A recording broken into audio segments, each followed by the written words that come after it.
here with me today, I have Ms. Sharon Roberson Pender, who is the Special Secretary for the Governor's Office of Minority Affairs. So I'd like to welcome you and say thank you for coming. Oh, thank you for having me. Tell me a little bit about your office and what your position is with the Governor's Office of Minority Affairs. Certainly. The Governor's Office of Minority Affairs is the principal advocate for the state's women and minority-owned businesses. As you probably know, there are 82,000 minority-owned businesses in the state of Maryland and 128,000 women-owned businesses. Wow. Okay. So collectively, that's over half of all business firms in the state of Maryland.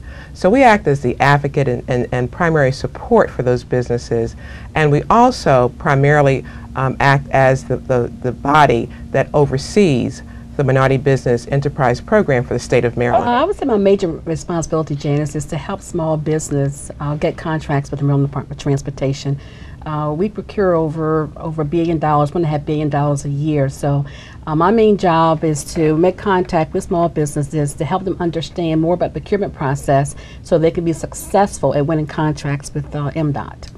Which is a huge issue for people. How do you find the money? How do you get the contracts? We do 5 things principally. Okay. We take startups, we do financing, we do technical assistance, we do some consulting, and we do some growth things. Okay. So that's the 5 general ones that we use, but that's what we are responsible for. So what resources, when people come to you initially, what's their initial step into your office, and what do they usually come to you for? What are they usually in need of when they come there? Well, most of the people who arrive, and this card will probably take care of it. Okay. They wake up in the middle of the night and decide, I want to work for anybody else. I just had a dream. I want to be in business. So that's a startup. So principally, we ask you about 10 questions. Have you thought about this? Have you been in business before? Do you have a business plan? Do you have any money?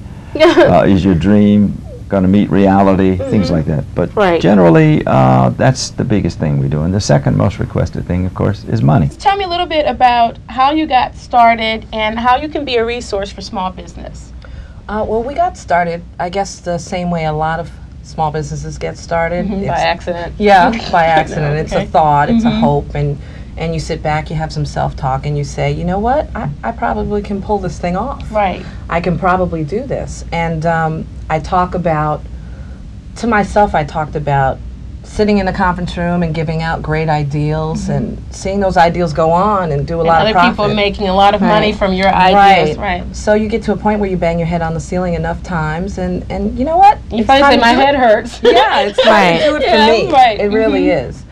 First of all, we're not just a marketing services firm. We offer our clients what it is that they need, and that can run down the road of administrative. So in the beginning, there's you know, you have a dream, you have a hope, but you don't necessarily have the leg power to do everything that you need to do to get your business plan together, to get yourself incorporated or become an LLC or whatever. That's always such a hard thing.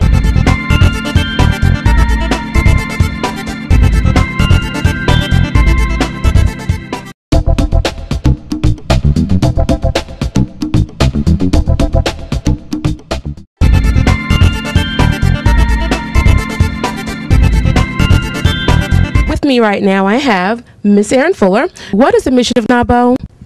Our mission is to propel women entrepreneurs into positions of social, economic, and political power worldwide, which is a pretty lofty goal. And we do that with our nearly 8,000 members in 80 chapters across the country through networking, education programming, and a variety of resources.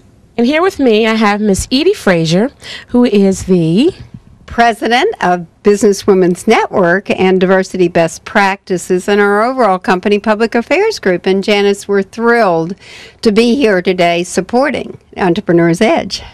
Oh, thank you, thank you. I think she's cute. We're going to love her. This is going to be a fun interview. Can you tell us a little bit about the mission of Business BWN Network? We can, and how appropriate that it is Women's History Month. You know, we started the Business Women's Network only in about 1993, and we track now 7,000 women's organizations representing some 39 million women. So women love to network for their advancement. What is the mission of the Small Business Administration?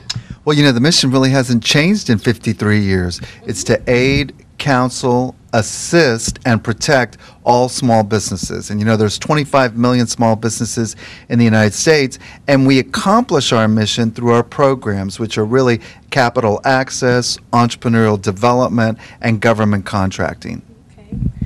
How much do small businesses attribute financially to the economy? And I guess I'll let you tell our audience that. Well, I think my boss, the president, says it best when he says that small business really is the engine that fuels the economy.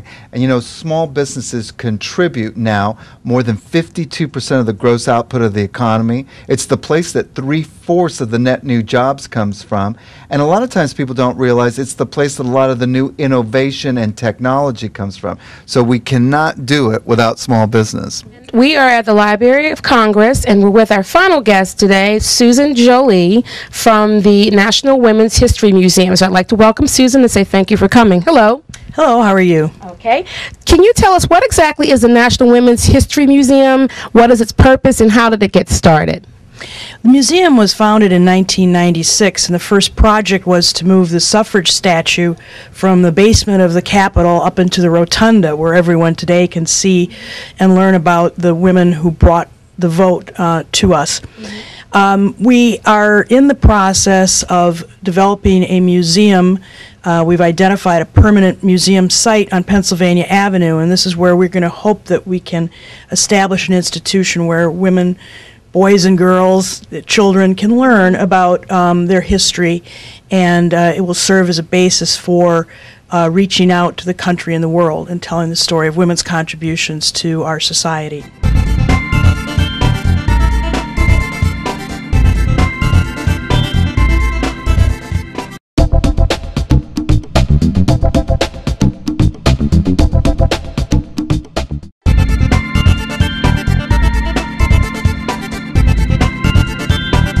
So can you tell us a little bit about the Baltimore Hispanic Chamber of Commerce? Yes, the Baltimore Hispanic Chamber of Commerce was founded in 2001.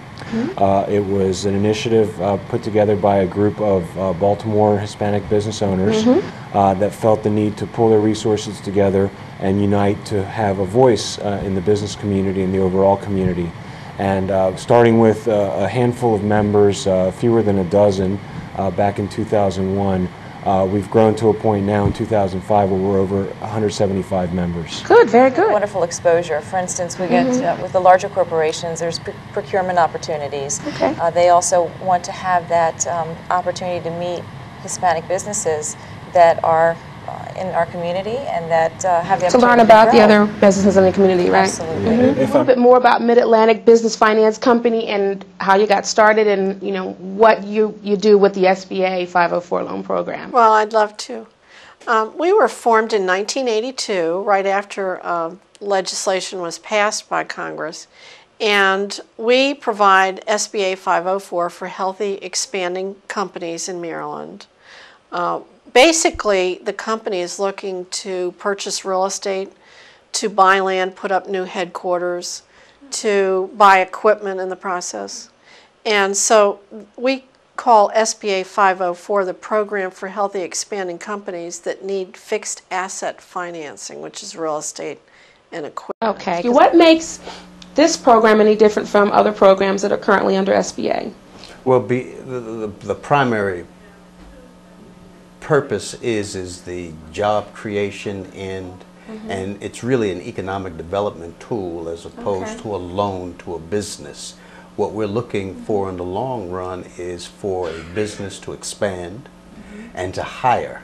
Right. When you look at the 40% that's the CDC, for every $50,000 there's supposed to be one job created. Okay, good.